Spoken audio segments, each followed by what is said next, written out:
We're at our most vulnerable during surgery. And for 7 of Brett Steckler's clients, even more so. All the clients that we represent seem to have the exact same story. They're young, in good health, no underlying conditions, undergoing what were supposed to be single-day routine procedures here. They found themselves being rushed to a major hospital because they had to be intubated and ventilated because they suffered respiratory distress and cardiac arrest. They believe as a result of using tainted IV bags. In June, Dr. Melanie Casper, an anesthesiologist who worked at Surgicare North Dallas, took home a saline IV bag. She was sick and needed help rehydrating.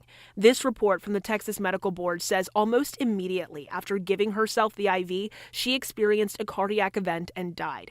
The board stated she overdosed on an anesthetic typically used to numb surgery patients, a drug that can be fatal if used unknowingly or incorrectly, a drug that should not have been in her IV.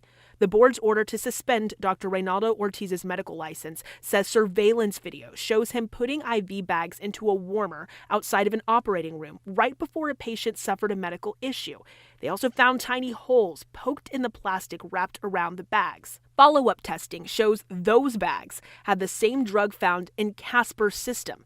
They were labeled incorrectly. In a statement, Casper's husband says she was beloved by her patients, peers, and everyone she worked with. It is astounding, stunning for any of them to think that someone did this intentionally. Steckler emphasizes that he and his clients are waiting for law enforcement to complete their investigation before pointing fingers. We haven't really talked about this doctor in particular just because it's allegations. But the idea is hard to swallow. To find out that, potentially someone was trying to harm people is scary.